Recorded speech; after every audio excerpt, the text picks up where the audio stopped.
Произход на главен комплекс за тъканна съвместимост. План. Кратка история, въведение. MHC гени и функции. Първи и втори клас молекули. MHC рестрикция. Трансплантационен имунитет. История.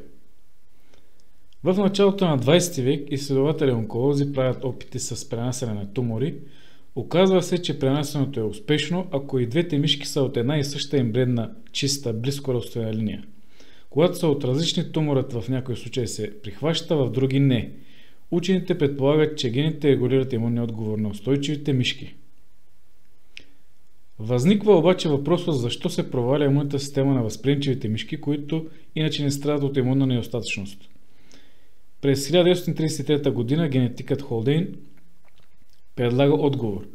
Отхвърлянето на тумора е имунно явление, но имунният отговор не е срещу тумор специфичните антигени, а срещу нормални тъкани белтъци, специфични за една или друга линия мишки. И наистина се оказва, че една линия мишки отхвърля тумори от друга, тогава когато отхвърля и присъдени тъкани от същата линия. Гените, от които зависи приемането или отхвърлянето на присадката, се наричат гени за тъканна съвместимост, а кодираните от тях белтъци антигени за тъканна съвместимост. Тъканната съвместимост се изследва особено с оглед възможността да се присаждат органи. Гените за тъканна съвместимост се картират на различни места в различни хромозоми, но най-важните от тях са сближени в един локус. Тези гени, както и кодираните от тях антигени, се обединяват под името главен комплекс за тъканна съвместимост, съкратено от английски MHC. Антигените от MHC са мембранни гликопротеини, разположени на добре видимо за имунната система място на клетъчната повърхност. MHC гени и функции. MHC е комплект от тясно свързани помежду си гени, които съществуват у всички видове на гръбначните.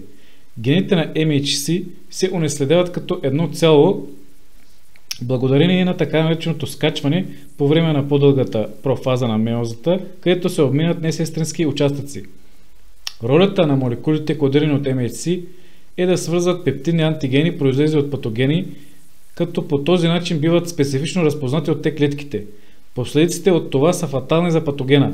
Вирус инфектираните клетки биват убивани, макрофагите се активират и убиват бактерии, а Б клетките продуцират антитела, премахват извънклетъчните патогени.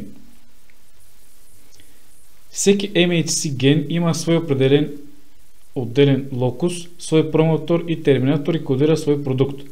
Повечето гени от MHC имат десетки нормални алели. Явлението е известно като полиморфизъм. Частната комбинация от MHC алели върху отделна хромозома се описва като MHC хаплотип. Често обаче се говори за общ MHC локус, защото отделните гени не само са събрани върху малко частика от хромозомата, а и в рамките му рекомбинацията е потисната. MHC комплексът е полигенен, съдържа няколко различни класове гени, от което следва, че всеки индивид притежава набор от молекули с различен спектър от пептид свързващи активности. MHC комплексът има специфични означения за добре изучените видове. Човешкият се нарича HLA и е локализиран в хромозома 6. Мишият се нарича H2, локализиран в хромозома 17. MHC при човека. В таблицата не е посочено, че всеки от локусите за втори клас при човека всъщност включва два локуса, съответно за алфа и бета веригата. Вижда се, че гените от MHC и техните продукти се групират в три класа. Всъщност, само първи и втори клас кодират мембранните антигени за тъканна съвместимост. Гените от трети клас кодират съставки на комплемента, които са разтворими и нямат нищо общо с тъканната съвместимост. Извод. Всички MHC класове молекули представят пептиди пред Т клетките, но всеки комплект свързва различни пептиди. По този начин присъствието на няколко различни гена за всеки клас MHC определя възможността на всеки индивид да представя значително по-широк набор от пептиди, отколкото ако само една MHC молекула от всеки клас е представена върху клетъчната повърхност. Първи и втори клас молекули. Антигени от първи клас притежават всички ядреносни клетки с едно важно изключение – трофобласта на плацентата.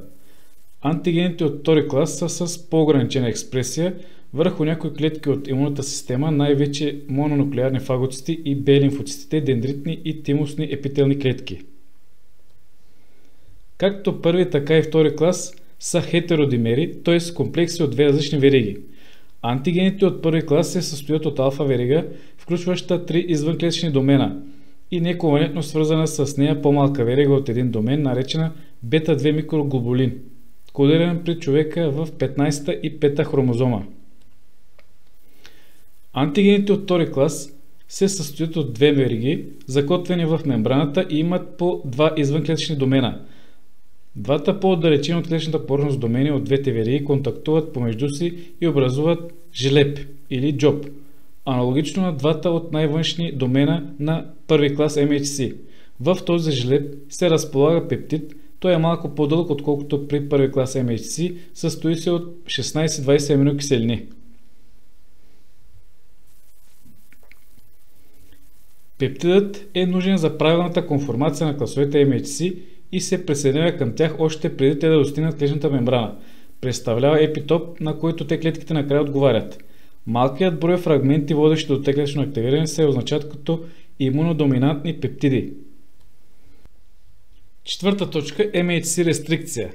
Антиген представящи могат да бъдат само клетки, които експресират MHC. За да разпознае Т лимфоцитът антигена, трябва антиген представящата клетка да има същото MHC като самият Т лимфоцит. Това явление е наречено MHC рестрикция от латински restrictio, което означава ограничение.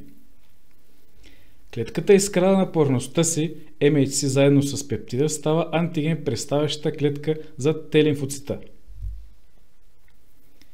Веригата от процеси, водещи до Т-клетъчно активиране, започва с ангажирането на рецепторите, свързването се повишава от друга допълнителна молекула в зависимост от субпопулацията. Т-клетъчният рецептор разпознава собствения MHC антиген и свързане с него пептиден антиген като едно цяло. Пета точка. Трансплантационен имунитет.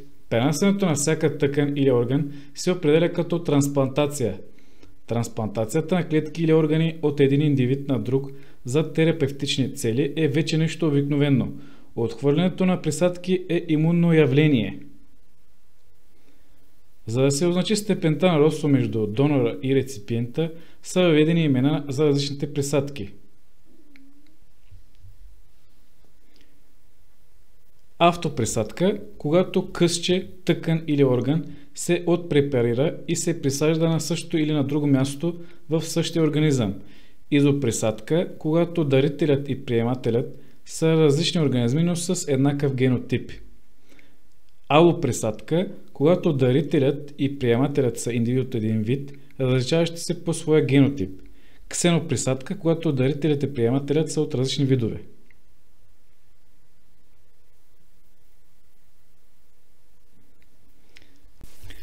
В отхвърлянето на присадките могат да участват както хуморални, така и клетъчни имунни механизми.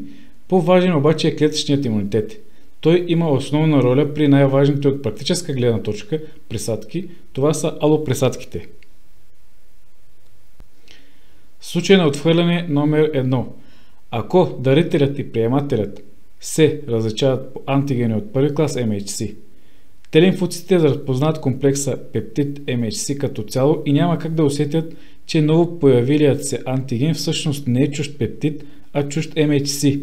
Затова присъдените клетки, носещи чужд MHC1 клас, ще бъдат възприети и третирани като собствени клетки, заразени с вирус. Случай номер 2. Ако дарителят и приемателят се различават по антигени от втори клас на MHC, това ще активира Т-помощниците на приемателя. Те ще подпомогнат Т-убийците. Т-помощниците от тип хелперни клетки ще активират и макрофаги, които ще увредят тъканта неспецифично. От своя страна, Т-помощниците могат да задействат хуморален имунен отговор срещу присадката. Клинични процеси на отхвърляне на алотранспланта. Свръхостро отхвърляне, остро отхвърляне, хронично отхвърляне. Свръхостра реакция на отхвърляне. Настъпва до минути или часове от трансплантирането. Тя е резултат от деструкция на транспланта от изработен антитела срещу присадката. синтезирани като последица от предишни трансплантации, кръвопреливане или бременност. Няма терапия за предотвратяване. Остра реакция на отхвърляне. Най-често срещан тип на отхвърляне настъпва до няколко дни след трансплантиране. Изпитане от индивиди, за които трансплантираната тъкан е несъвместима или е направена алоприсадка с недостатъчно имуносупресивно лечение за предотвратяване на отхвърлянето. Може да бъде редуцирана чрез терапия. Хронична реакция на отхвърляне. Хроничното отхвърляне настъпва при алотрансплантация няколко месеца след като трансплантираната тъкан е поела своята нормална функция. Имуносупресивната терапия на този етап е безполезна. Thanks for watching.